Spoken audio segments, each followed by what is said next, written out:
안녕하세요. 이윤호입니다. 자, 오늘도 역시 상승과 하락에 나눠서 특징주들 살펴보는 오늘의 특징주 5월 10일 편 시작하도록 하겠습니다. 시작하기 전에 구독과 좋아요, 알림 설정까지 한 번씩 부탁드리면서 바로 시작하도록 할게요. 자, 오늘 또 역시 코스피와 코스닥 간단하게 시황을 한 번씩 살펴보고 나서 오늘의 특징주를 상승과 하락에 나눠서 한 번씩 살펴보도록 하겠습니다. 시황부터 먼저 간단하게 살펴볼게요. 자, 일단 전일 뉴욕 증시가 굉장히 살벌한 모습을 보였습니다. 이제 원자재 인플레이션으로 인한 스태그플레이션을 우려를 하면서 나스닥의 경우는 4% 이상, S&P 500도 3% 이상, 다우존스도 거의 뭐 2%까지 빠지면서 하락 마감하는 모습을 보였습니다. 자, 이 스태그플레이션이라는 거에 대해서 들어보신 분들은 아시겠지만 아직까지 잘 모르실 는 분들이 있을 수도 있으니까 간단하게 설명하고 넘어가자면 이 인플레이션과 디플레이션의 안 좋은 점을 합쳐놓은 그런 현상이라고 보시면 됩니다. 인플레이션은 경기가 좀 부흥이 되고 이에 따라서 물가도 상승하는 현상을 이야기하고, 이 디플레이션 같은 경우는 이 경기가 이제 좀 불황이 되면서 이 물가도 역시 함께 하락하는 그런 현상을 이야기하는데, 스태그플레이션은 경기가 좀 이렇게 침체가 되는데 물가는 오히려 올라가는, 한마디로 살기가 더욱더 퍽퍽해지는 그런 현상을 이제 그냥 스태그플레이션이라고 보시면 됩니다. 자, 코스피 코스닥 역시 이러한 부분이 반영이 되면서 장 초반에 급락하면서 시작을 했습니다. 하지만 이제 시간이 지나면 지날수록 과대 낙폭에 대한 반발 매수세로 인해서 꾸준하게 다시금 반등하는 모습을 보여줬고, 결국에 약보합 마감하는 상황까지 이렇게 보여주면서 오늘 패닉 잘 견뎌내셨다, 정말 고생 많으셨다라고 이제 좀 칭찬을 해드리고 싶습니다. 일단 그간 크게 하락 나왔던 나스닥을 중심으로 다시금 이제 반발 매수세가 들어온다면 국내 코스피 코스닥 지수 역시 그에 어느 정도 영향을 받으면서 상승이 가능할 것으로 좀 보입니다. 자, 원달러 환율 같은 경우는 지금 1270원 후반대를 계속해서 보고 있고요. 매매 동향을 살펴보도록 하겠습니다. 일단 개인은 코스피에서 2857억, 코스닥에서 200억을 매수했고요. 이 외국인은 다소 좀 혼조세를 보였어요. 코스피에서 3173억을 매도를 했지만 코스닥에서는 오히려 523억을 매수하면서 좀 이렇게 엇갈리는 모습을 보여줬고, 기관 같은 경우도 약간 어떻게 보면 좀 관망하는 그런 모습이 좀 보였습니다.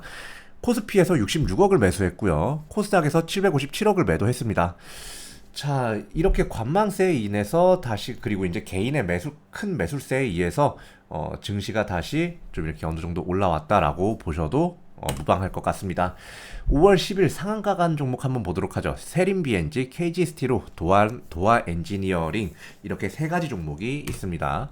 세림 BNG부터 살펴볼게요. 자, 일단 윤석열 정부가 오늘부터 이제 시작이 됐죠.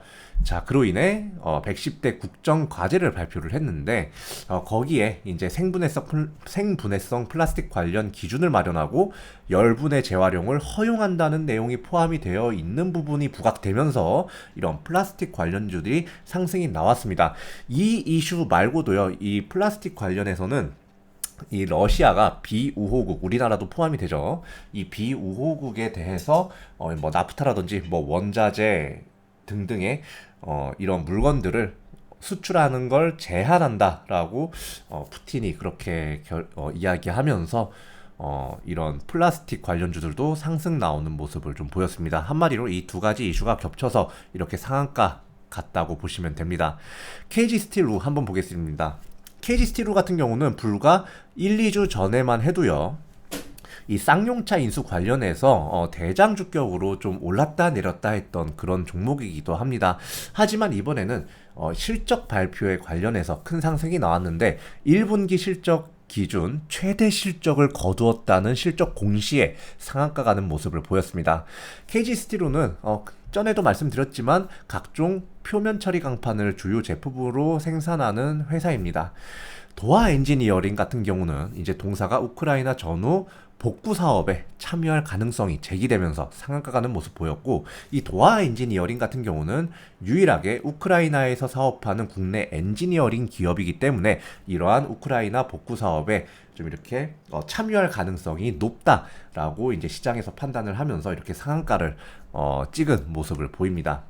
자, 5월 10일 상승 나온 종목을 한번 보도록 하죠. 간단하게. 자, 아까 말씀드린 것처럼 이제 러시아 이슈와 관련, 그리고 110대 국정과제, 윤석열 정부의 110대 국정과제에 관련해서 플라스틱 관련주인 에스폴리텍 그리고 세우글로벌 등이 이렇게 상승 나온 것을 볼 수가 있고요.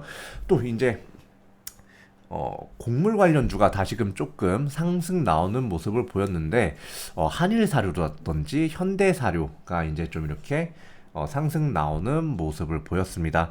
사실 5월 9일이 이 러시아의 전승절인데, 이 전승절에 러시아가 종전선언 혹은 휴전선언을 할 것이다라는 어느 정도 희망감이 부풀어가는 과정에서 곡물주가 전체적으로 하락했어요.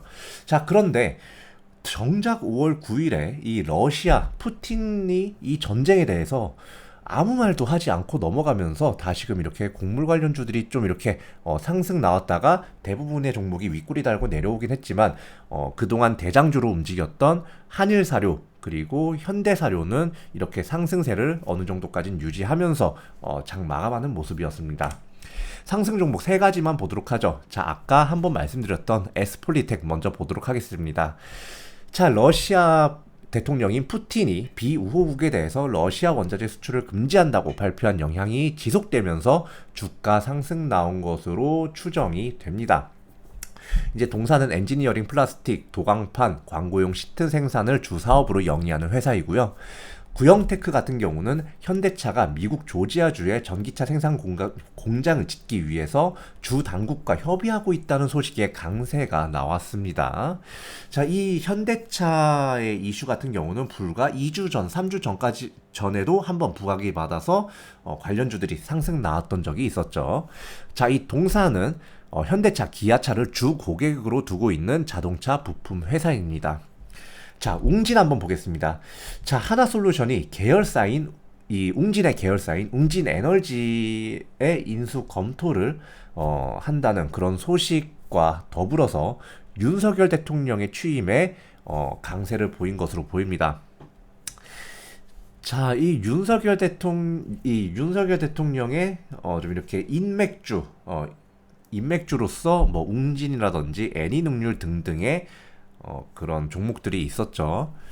자, 동사는 태양광 발전 소재인 태양전지용 인곳을 제조하는 웅진에너지를 계열사로 보유를 하고 있기 때문에 이러한 웅진에너지 인수 검토한다는 소식에 크게 상승 나오는 모습을 좀 보였습니다. 5월 10일 하한가 없으니까 하한가 분석도 역시 없고요. 자, 5월 10일 하락 종목을 한번 보도록 하겠습니다. 자, 일단 아까도 말씀드렸다시피 이 5월 9일 정승절에 현재 정쟁에 대해서 이 푸틴이 언급을 할 것이라고 얘기를 했습니다. 특히나 이 전승절에 약간 뭐 휴전이라든지 종전에 대한 조금 그런 발설에 대한 기대감이 있었는데 그냥 이 전쟁에 대한 언급 자체가 없었어요. 그렇기 때문에 이런 전쟁 혹은 종전 관련해서 상승 나왔던 종목들, 섹터들이 대부분 하락 나온 걸로 좀 보입니다. 뭐 GS 글로벌 이 석탄 관련주 해서 좀 상승 나왔었죠. 뭐 한국석유라든지 세아제강 등의 이런 종목들도 그렇고, 이 퍼스텍도 지뢰 제거 이 우크라이나 지뢰 제거에 조금 이렇게 부각받아서 이렇게 상승 나왔던 종목인데, 오늘 이렇게 차익 매물 뱉어내 내면서 하락한 것을 보실 수가 있겠죠. 하락 종목을 두 가지만 더 보고 마치도록 하겠습니다. 티웨이 항공 보겠습니다. 자, 티웨이 항공은 오는 12일에 예정된 유상증자 신주 물량 압박에 의해서 하락 나온 걸로 이제 좀 보이고요. 이렇게 유상증자 신주 물량 압박에 의한 하락이 도대체 이것 때문에 이렇게 왜 하락을 했느냐 보시면, 자, 위에 빨간색 두꺼운 사각형 보시면 일단 이 주당 발행가액이 2,400원입니다. 자, 그런데 이 2,400원이 지금 현재 이렇게 눌린 주가에도 한참 미치지 못하는 그런 발행 가액이에요. 자, 이것이 첫 번째 이유고요.